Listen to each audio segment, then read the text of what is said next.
Thank you, Marie.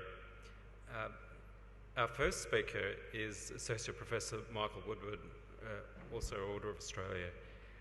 Michael's going to talk on COVID and cognition, double jeopardy. As we all know, Michael is the Head of Aged Care at Austin Health and Honorary Medical Advisor for Dementia Australia. He's a specialist geriatrician with multiple interests in Alzheimer's disease and wound care, and principal investigator for a number of numerous research trials for Alzheimer's disease. He's past president of AC4R, which is the forerunner for Dementia Trials Australia. So Michael, I'd like you to give a warm hand applause to Michael. Thank you. Thanks very much. I wish I could be the master of speeches. Marie, you are. That was a fabulous talk. You acknowledged all the important areas, and I appreciate that. And thank you all for coming along. I remember the very first one of these meetings was about 25 years ago, and we had about 20 people sitting in a room at what's now Royal Melbourne Hospital, Royal Park campus, next to Nari. And we've moved on. Obviously, COVID has somewhat affected us, but it's great to be back together again and talking about issues that are so important to the Australian community, to our patients, and to ourselves, because this is what we do. I'm going to start in a slightly different way. I'm going to update a talk that I gave last year, but with a lot more data about the impact that COVID is going to have on people with normal and impaired cognition, because I think we're going to need to think about how we approach our trials, and in fact we might even have to stratify for people who have had COVID or haven't had COVID, just as we sometimes do for ApoE4. So I'm going to talk a little bit about what's going on with COVID, the brain, and Alzheimer's disease. I'm going to have to face the slides, so sorry if you see the back to me, but we don't have a monitor down here. So here are my disclosures, and they apply to the second talk I'll give later on today on the brain shuttle study. Now, this is an update, but some of this, I'll just move around even a bit. Sorry about this. This is an update, but some of this was presented last year, and I hope that I've included most of the new information that's occurred. The last year we focused really just on how the pandemic was affecting our research, but this time I'm going to be talking about how COVID affects cognition. So the issues we have are, do cognitive disorders increase the susceptibility to COVID and indeed the morbidity from COVID? Are risk factors for more severe, in particular COVID, also dementia risk factors? Does COVID cause or accelerate cognitive decline in those with cognitive impairment or in those who are cognitively normal? How do we prevent this decline? Has the pandemic delayed the diagnosis? Has it worsened non-cognitive features? Has the pandemic affected caregivers? And has it affected the care of those in residential care? Could we have prevented this? And what has it shown us about aged care? So, firstly, we know that the ACE2 is increased in the brain of Alzheimer's patients compared to controls, and that, of course, is the receptor for the COVID virus. Additionally, genome-wide association studies have showed that the expression of ACE2 is elevated, and this enhanced ACE2 expression, to which the virus attaches, could represent a risk factor for COVID-19 in our patients. Patients with cognitive impairment are less likely also to follow the social distancing, etc. So that's another reason why AD might increase susceptibility to catching COVID. Sometimes the attitude, now that we've got more and more vaccinated, is, well, let's try and relax all the rules completely. And in fact, we're now seeing that for the whole community. Is there any evidence that Alzheimer's and other causes of cognitive impairment are indeed risk factors for COVID, independent of age? Well, there was a study in New York published last year, 3,700 people, of which 5.5% had dementia. And dementia was associated with an increased risk of hospitalisation if you had COVID, death if you had COVID, but a decreased use of mechanical ventilation if you had COVID. Now, what about biomarkers? Here's a study that was reported at the AAIC in San Diego just a couple of months ago. 209 people with mean age 61, 17% died, and the markers of increased risk of death are also markers that we recognise as altered by Alzheimer's disease. Now, that's not to say these people had Alzheimer's, but it's interesting the overlap between the biomarkers. So 53% had elevated neurofilament light, 42% had elevated GFAP, which is a marker of astrocytosis activation, 31% had both, and in fact the predictor of death, if they were both elevated at admission, had an area under the curve of 0.74. Now, neurological complications were common if these biomarkers were affected, including ischemia, hemorrhage, seizures, and even demyelination.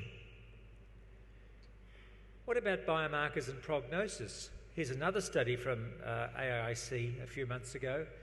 This is called the SNAP study, and it showed that lower CSF tau, GFAP, NFL, all predicted discharge home in one study. So these are favourable biomarker profiles predicting discharge home. In the SNAP study, we had 4,500 people with severe COVID. They were all over 65. 606 had a neurological event, and that was up to 80% of them if they were hospitalised, and there was a 38% increased risk of death if they were hospitalised. Following up to 12 months, 50% had ongoing neurological symptoms, 71% had multiple symptoms, and in fact 13% had at least 16. 50% became more dependent. 41% had a MoCA well below what we would regard as normal, and in 28% of these, this was a decline.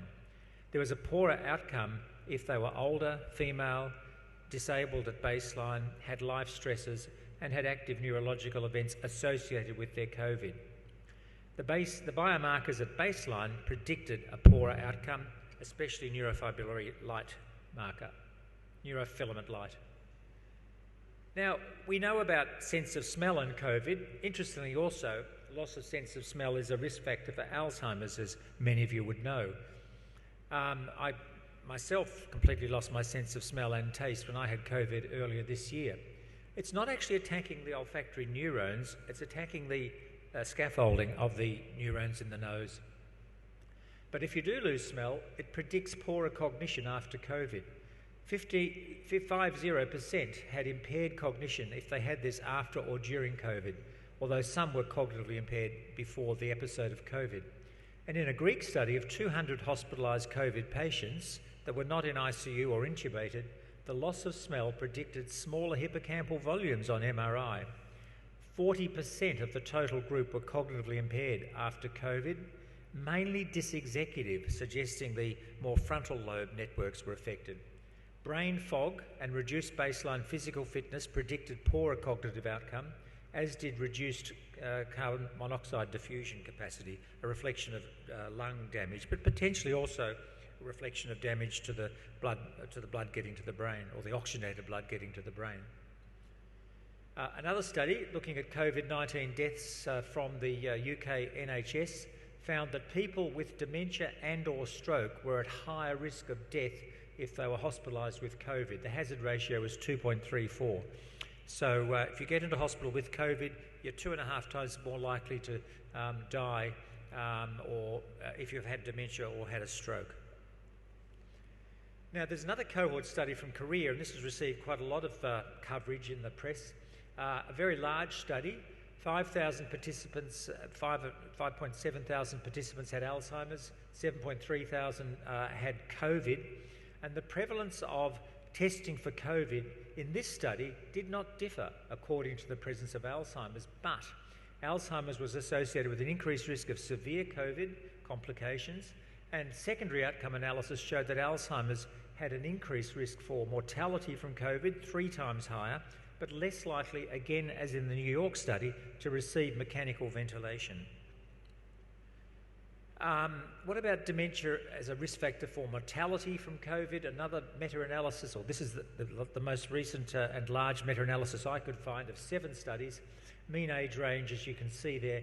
The pooled mortality of dementia and non-dementia were 39% death rate, likelihood of death if you had dementia, only 20% if you didn't have dementia. So twice as high, twice as likely to die from COVID if you had dementia in this very large meta-analysis. There's another study that's looked at excess mortality, and this has been reported for Australian data just a few days ago. I think Norman Swan was talking about it. So in the USA, there's been 41,000 excess deaths from Alzheimer's from March 2020 to March 2022, which is about 17% higher than the overall death rate would have been expected. It was even 23 times higher if they were if they're above the age of 85 compared to those with Alzheimer's between 55 and 84. And it was more than 3 times more likely to die, 3 times higher if you were female than if you were male. The excess mortality was 3 times higher. And there are similar trends also seen in Parkinson's. Australian data has been recently published. Deaths from dementia are up 20.5%, and this, of course, will be very relevant to Dementia Australia. That's in excess of about 8,000 excess deaths from dementia per year. And this is just in press. What about risk factors for more severe COVID? Are they also risk factors for Alzheimer's? Well, ApoE is a risk factor for Alzheimer's, E4, and in the UK Biobank data, where they had nearly 400,000 people, they looked for COVID antibodies, and they found 622. This was done back in 2020, so it wasn't very high. It'd be much higher now. And the positivity rate for antibodies was 410 per 100,000 if they were E4 homozygotes, compared to about half that if they were E3 homozygotes. Now, even if we exclude those with known dementia, the odds ratio for having COVID was much higher for E4 homozygotes than for E3. And of course, these all E4 homozygotes are at risk of dementia, so they're much more likely to get COVID and much more likely to get Alzheimer's, and you can put those two together. And that's the conclusion they came up with. The ApoE4 allele increases the risk of severe COVID independent of pre-existing dementia or other conditions. It's not only affecting lipoprotein function, but it also moderates certain inflammatory and immunological processes in the brain. And we also know that ACE2 is highly expressed in alveolar cells in the young, where E4 is the most highly co-expressed gene, showing interaction between E4 and the ACE receptor. What about risk factors for more severe COVID? Are they also risk factors for Alzheimer's? Well, yes. The risk factors for dying or getting COVID and being hospitalised include obesity, cardiovascular disease and diabetes, and we know these are also risk factors for Alzheimer's disease. Does COVID-19 cause or accelerate cognitive decline in those who are already a bit impaired or in those who are cognitively normal? Well, certainly this could be so. There's high levels of cytokines and increased vascular permeability, edema, widespread inflammation. There's therefore possible that a direct biological effect of this virus could worsen brain function in all, but particularly those who are already impaired. And we know that this virus can remain inside some neurons, although that's a little controversial. It's not quite the same as, say, Zoster virus in the case of shingles. However, it could be that we get misfolding and aggregation of proteins in patients who survive and recover from COVID, and this can lead to degenerative processes, because we know conditions like Parkinson's and Alzheimer's are largely due to protein misfolding. How does it get into the brain? Now, we know that other respiratory viruses have already been demonstrated to have a predilection for the hippocampus, but there are no ACE receptors on neurons. There are no ACE receptors on neurons. But if you co-culture neurons with a body surface cell, and in particular those equivalent to nasal mucosa, that does allow the virus to enter the neurons. It's not seen, however, because of the lack of the receptor, if you just mix the virus up with the neurons. Electron microscopy demonstrates that we get nanotunnels between these nasal cells and the neurons. Now that's interesting, because those of you in the tau studies will understand that one of the reasons we think monoclonal antibodies against tau may not work is because never becomes extracellular, and it transmits across the neuron along these nanotunnels. So that's just a little prediction of whether the anti-tau monoclonal antibodies might work. I think I can say that because I don't think Janssen or Merck are here at the moment. But we'll see. But the same thing might be spreading, might be allowing the COVID virus to get into neurons starting in the nasal cells or potentially in the lung alveolar, although of course there's not many neurons down there. Now, there's a number of ways that we know that COVID can theoretically and actually affect neurological conditions. I've been concentrating on Alzheimer's. I've briefly mentioned stroke and Parkinson's. Here's a review of all of the neurological complications that we know do occur with COVID. And it can occur in the brain, in the spinal cord, in distal nerves, in muscles, even Guillain-Barré. These have all been associated with COVID infection. But what's going on? Now, this is a complicated slide, and most of you at the back will have difficulty seeing it, but essentially there's a link between the entrance of COVID into neurons and the neurological complications. And the entrance could be through the blood-brain barrier, it could be through the olfactory tract, as I've just talked about, and this in turn will set up some sort of immunological or inflammatory response. I can make copies of this slide available to anybody who wants them afterwards if you want to look at this in more detail. So this also summarises what's happening, the interaction between COVID, the ACE receptor, inflammation in the brain, changes in neurotransmitters including glutamate, inflammatory markers such as tumour necrosis factor alpha. All of the areas that you see here are also targets of the drugs we're using for Alzheimer's. So it is interesting that there's an interaction between what COVID's doing to the brain and what we're trying to undo with our Alzheimer's trials. And again, it may be that the trials that we're doing to treat Alzheimer's and other dementias might be particularly helpful for those whose brain has been damaged by COVID, but that's theoretical at this stage. If we just concentrate on Parkinson's on the left there, you can see the little red pointer, and Alzheimer's on the right. There's a theoretical way that COVID could upregulate amyloid. Not many people talk about COVID and its effect on amyloid, but there is some theoretical interaction.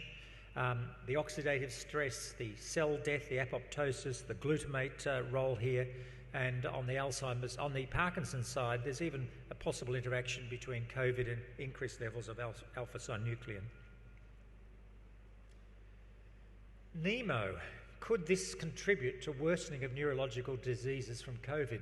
The virus has a protease that kills endothelial cells, and this is what damages the blood-brain barrier and potentially allows the virus into the brain. We find, for instance, on autopsy studies of people who died from COVID, there's more dead small blood vessels, capillaries, than from other causes. This viral protease cleaves a protein that's essentially that's an essential modulator of NEMO, and without NEMO, the endothelial cells are likely to die. So NEMO could be one of the ways that COVID causes the damage to the blood-brain barrier. Now, moving back to cognitive decline after COVID, here's a study that looked at survivors 60 years and older. This was also receiving a large amount of publicity in the last couple of months. This comes from Wuhan, and you can see the time period there.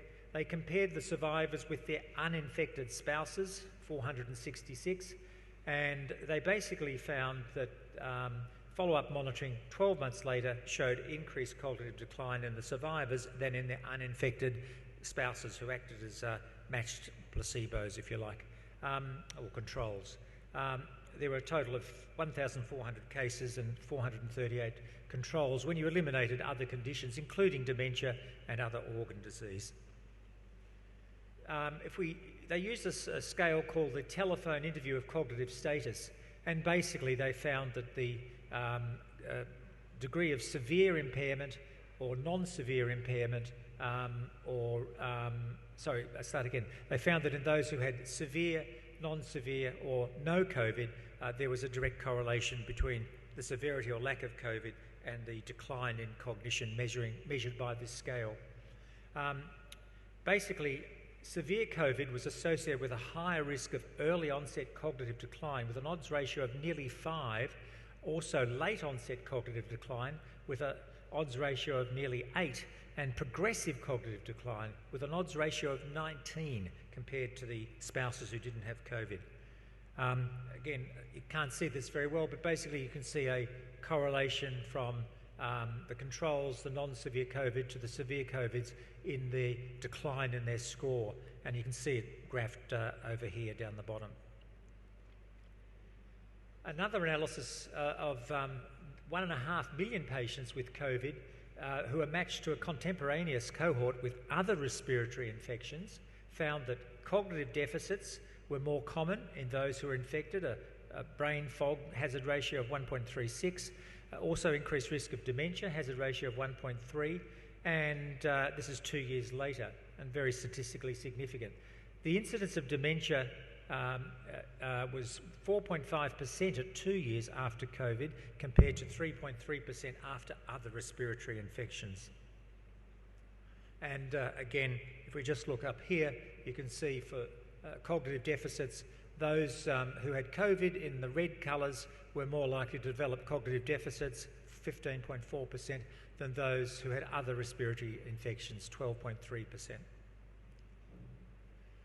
Another study of 154,000 US veterans who had tested positive for COVID from March 2020 to January 2021 found that compared to records of 5.6 million who did not have COVID, at 12 months, 42% more of the infected group had brain and other neurological disorders compared to those who were not infected. 42% more brain and other neurological diseases if you were infected compared to not infected. This equates to about 6.6 million Americans with brain impairment linked to COVID. 77% greater chance of developing memory problems, 43% more likely to have anxiety or depression or other mental health issues, and 42% more likely to have movement disorders. Again, shown graphically here, the main thing is in the area of cognitive and memory disorders, this is no more likely, that's odds ratio or hazard ratio of 1, and you'll see that these conditions were much more likely in those who had COVID. And you can break it up here into whether they were hospitalised, non-hospitalised or ICU. Again, memory problems, it's probably a bit hard to see, but essentially much more likely to have problems with their memory if they were hospitalised or if they were in ICU. Another study looking at the electronic medical records of 6.2 million adults 65 years and older who had received medical treatment and had no prior diagnosis of Alzheimer's disease, divided the population into two groups.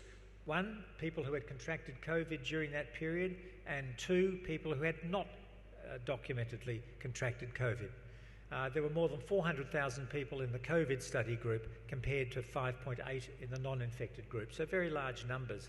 And this was published in the Journal of Alzheimer's Disease recently.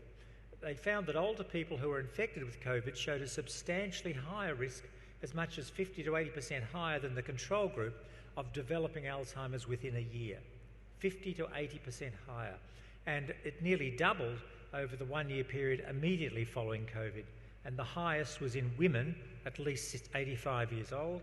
So it's unclear, however, whether COVID triggers new development of Alzheimer's disease or accelerates its emergence. But again, our Dementia Australia people here, watch out, and particularly watch the 85-year-old plus women, because they seem to be particularly at risk. And we know already 50% of Australians have had COVID. It's probably going to be closer to 100% in a year or two. What does that mean when you're vaccinated? Because remember, a lot of this data comes from people who weren't vaccinated. We don't know. So that's a very important caveat to put on all this data. Much of it comes from an unvaccinated group. Another study shows that basically if you got COVID pneumonia, you're more likely to become cognitively impaired than if you had pneumonia from other causes. And the odds ratio was about 1.3. So you were 30% more likely to develop new onset dementia if you had pneumonia due to COVID than pneumonia from other causes. Now, what's underpinning this? Well, there are actual brain changes. Here's a study from the UK Biobank. I've had some other data from there earlier on. 785 people, aged 51 to 81, who happened to be imaged twice. And between those images, 401 had tested positive for COVID. And there was 384 controls. On average, there was 141 days separating their diagnosis from the second scan. And there were significant effects when comparing the two groups in those who had infection compared to those who had non-infection in terms of reduction in grey matter thickness, reduction or markers of tissue damage in the regions functionally connected to the primary olfactory cortex, and that would include the medial temporal lobe, and greater reduction in global brain size.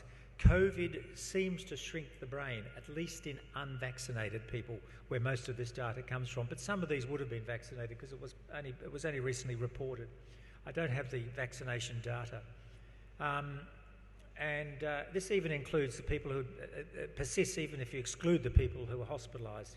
So these mainly limbic brain imaging results may be the in vivo hallmarks of a degenerative spread of the disease via the olfactory pathways. And it might be that it's reflecting neuroinflammation, it might be it's due to the loss of sensory input due to anosmia, or direct damage to the brain and the mechanisms I've briefly touched on before. 7T MRI. Some of you will be shocked to know that in one centre in the UK, a 5T MRI is about to be used clinically, not in research, and this is a research 7T MRI. Most of you will know that the greater the T, the smaller the machine, so we're going to have to lose weight to get in them, and our ears will ring forever afterwards. But it's interesting what's happening with MRIs, but that's another long discussion that only people like Chris Rowe and a few others will be passionate about, I'm sure. But this study, I said a 5T, I beg your pardon, a 10.7T MRI is about to be used in the UK for research. The 5T is for clinical practice. So this is a study that looked at subcortical flare sequences, which are much better seen on the 7T MRI, and it showed decreased hippocampal volume related to COVID. And it would suggest that by shrinking the hippocampus, we're increasing our risk of cognitive decline, because we know the importance of the hippocampus, and it's used as a biomarker for diseases such as Alzheimer's. It's probably more, however, than just loss of volume. We've also shown increased neuroinflammatory markers in these studies, and acute neuronal injury at autopsy has been shown in one of the regions of the hippocampus after COVID infection. We've found more activated microglia in the hippocampus after COVID infection. These, of course, are autopsy studies, but Chris Rowe will tell us that we can do some of these studies using markers of astrocyte activation and inflammation. So we can do them pre-autopsy. And there are also several markers of reduced neurogenesis in the hippocampus in these autopsy studies. COVID is not good for the hippocampus. Now, there was another recently about to be published paper that looked at MRI on 81 study participants recovering from mild COVID and 81 controls, and it was found that the COVID patients exhibited reduced cortical thickness, which was correlated to cognitive impairment. But analysis of the damaged brain areas revealed that the astrocytes were particularly likely to be infected with the virus, and that the virus entered the brain cells potentially through the NRP1 receptor. After becoming infected, astrocytes exhibited altered levels of metabolites used to fuel the neurons and neurotransmitter production, and these infected cells secreted neurotoxic molecules. And also GFAP, a marker of astrocyte activity, was increased in the cerebral cortex. So this is a mixture of MRI and autopsy studies. Now, we know that delirium damages the brain, and we know that COVID increases your risk of delirium. There's another whole discussion about how delirium damages the brain, but that might be simply through hypoxia. Gideon Kaplan here from Sydney has done a lot of work on how delirium seems to be associated with increased levels of lactose, which is a marker of anoxia, and that's possibly that causes the damage to the brain from an episode of delirium. Here's an example of COVID-specific data. The top line, you've got people who had delirium from their COVID on admission.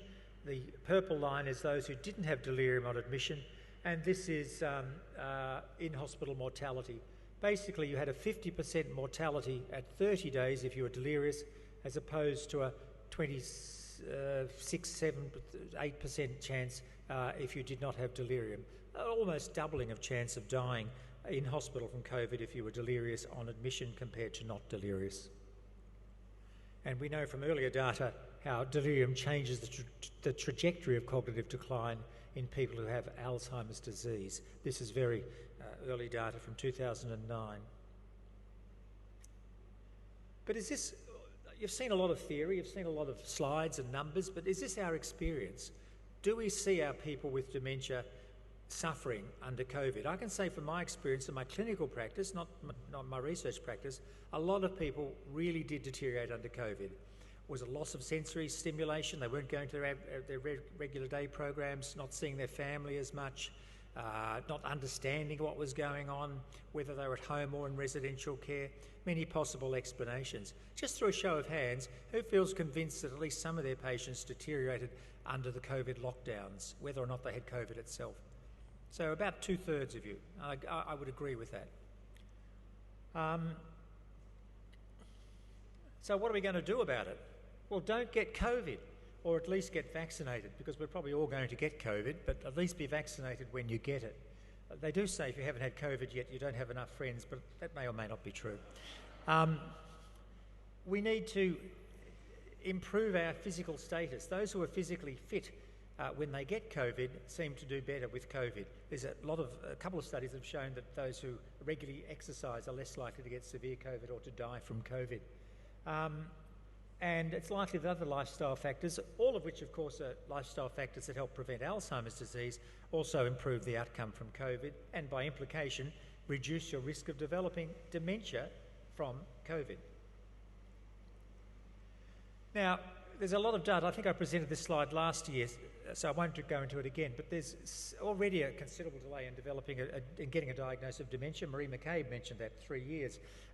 This was probably a bit kinder, this study. It didn't show quite such a delay. It was published back in 2019, as you can see on the bottom right-hand side there. But there's certainly factors that we know did delay the diagnosis under the pandemic. The memory clinics were closed. Private clinicians were not seeing as many patients, and it's harder to make a diagnosis over Zoom or telehealth than it is face-to-face. There was reluctance to go and seek medical care. You know, you might catch COVID if you leave your front door. There was also lack of clinicians. Those who were available were told, no, you can't go to the memory clinic, you're going to the COVID ward or you're going to emergency department. Some of us volunteered to do so, including some of the people in my research unit, and thank you for doing so. Diagnosing dementia was not seen as a health priority. The health priority was keeping the hospitals from the horrific scenarios that were painted and largely correctly predicted, certainly when Omicron hit us. So the consequences are shown there. Now, what about the non-cognitive features? I did present most of this last year, so I won't spend too much time on it, but basically COVID didn't just worsen cognition, it worsened behaviour or so-called responsive behaviours. It probably led to functional impairment, and not only in the person who had COVID, but the person caring for them as well. And there's a lot of study from overseas data that suggests this. And there's a number of reasons for this. Again, loss of routine, loss of visits, loss of visits by support staff, less access to external supports, limited ability to exercise, and caregiver burden. In a Spanish study, 40 patients diagnosed with MCI or mild Alzheimer's had neuropsychological assessments, and that they found that the NPI score worsened by about 6 points after confinement, and there were various neuropsychiatric symptoms that occurred, including apathy, anxiety, etc. So these are studies of lockdown as opposed to studies of getting COVID. Depression and anxiety, isolation and loss of routine, again, factors. This is a study from a French retirement home group who had Alzheimer's disease, and they were asked to rate depression and anxiety, and the participants were more depressed and more anxious than before COVID. And then there's the influence on caregivers. Now, sometimes it worked the other way. Caregivers who weren't burdened by having to go and visit mum or grandma or someone might have found that somewhat more liberating. But and when we see that in nursing homes, you know, putting your loved one in nursing homes can be both a stressor and a de-stressor, and also at various stages of that process. But anyway, if the person who had residential care, had dementia, was in residential care, there were different factors to if they were in the community. So here's some data. In a Greek study, caregiver distress severity during lockdown was influenced by memory deficits of the person they were caring for and the neuropsychiatric symptoms of the person they were caring for, but also caregiver factors such as hyperarousal and avoidance were linked to how they changed during the lockdown. So both the patient and the caregiver attributes affected the degree of caregiver burden. Another study from Brazil, 58 dyads, increased caregiver burden and psychological distress and worsening of cognition was seen in those with dementia, and there's a correlation between these. And in a study of nearly 400 caregivers living at home with people with dementia, poorer mental health in the caregivers and worsened behaviour and psychological symptoms in those they were caring for with dementia were linked. Quality of life also seemed to change, but as I said, not every study showed this. Sometimes you had an improved quality of life if because of lockdown you couldn't go and regularly visit somebody that had dementia that you might have been caring for otherwise. So here's a study from 312 patients assessed at 2 time points, and they showed that compared to the pre-pandemic group, those in the pandemic group appeared to cope better and had more stable self-rated competency and role captivity. They did not differ in terms of well-being or quality of life. Now, the last little bit of the talk, I just want to talk about those in residential care. It was a disaster. We particularly saw this in Victoria, but other states, including New South Wales, were also very much affected. And really 2 different times, before vaccination and after vaccination. And they were different stories, but they were still disasters. We're having more people dying in nursing homes now from COVID than we had before vaccines were available. I'm sure you all know that. So mortality, the reduced care for non-COVID illnesses, caregiver unavailability, isolation, multiple transfers. We had people who were transferred from one nursing home, became very affected, so they went to another nursing home, then they went into hospital, then they went to transition care, which is another nursing home in my system. It was terrible for somebody with dementia. This is just the number of residential care facilities in the first wave in Victoria, the peak being around August. Interestingly, the number of COVID cases per facility had a kind of an inverse U shape with either just one or lots. You can read this, but I'll just give you the verbal summation. What we really saw with COVID was a magnifying glass on what was already happening in residential care. And I'll talk a little bit about this again in the Diseases of the Ageing Brain Masterclass this weekend for those of you who are coming along to that, because residential care was already not working. COVID just made it not work even more. So what contributed? We didn't imagine, and we were inadequately prepared. We inherited a model that was already unable to cope. Poor environment and reduced staff skills, poor staff engagement, a culture of blame and misinformation.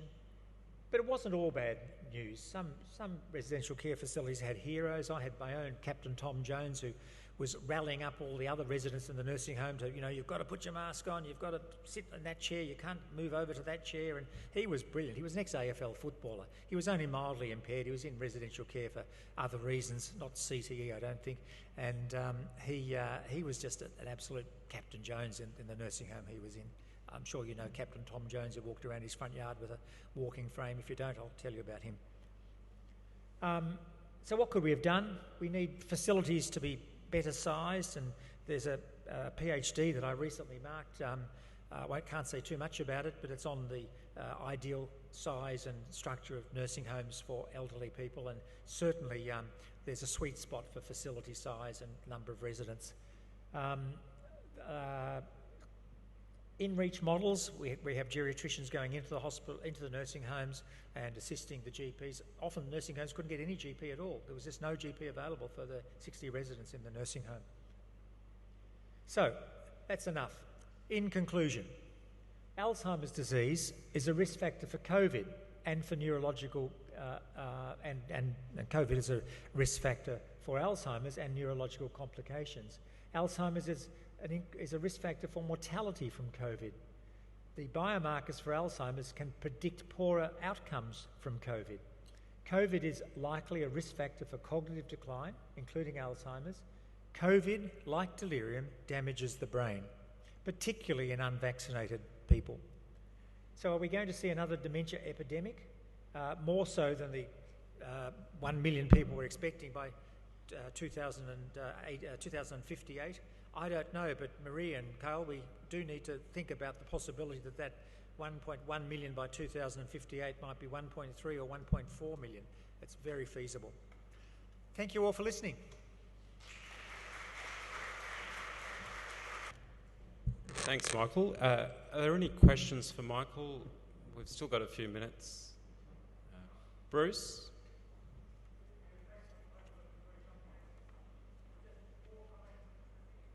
Just come forward, Bruce, if you don't mind. Could you come forward? Unless you're worried about catching an egg.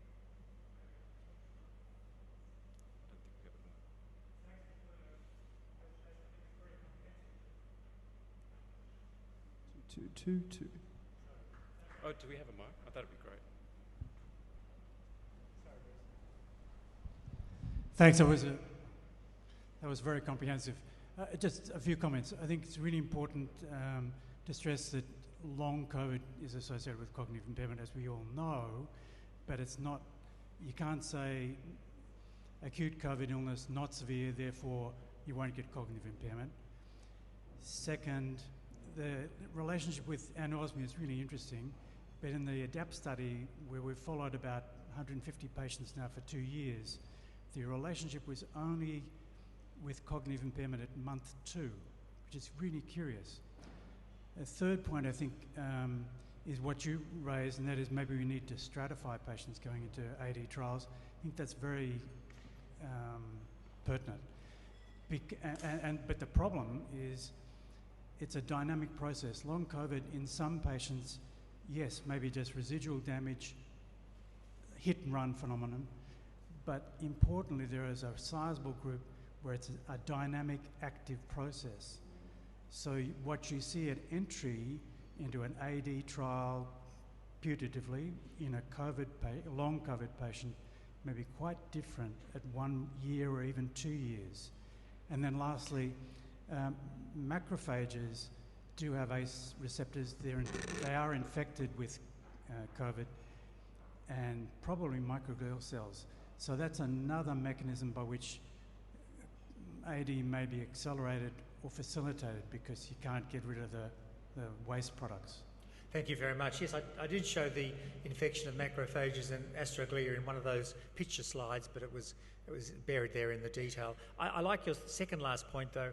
Unlike ApoE4, which you've either got or you haven't got, COVID-related biomarkers, activities are, as you say, changing over time, and also vaccine adds another degree of complexity. So you can't dichotomise into had COVID, not had COVID. There are many other confounders there. But I do think we will be looking at whether people have or haven't had recent or long COVID in an analysis of our results of Alzheimer's therapies. And I think we'll be doing that for some years yet.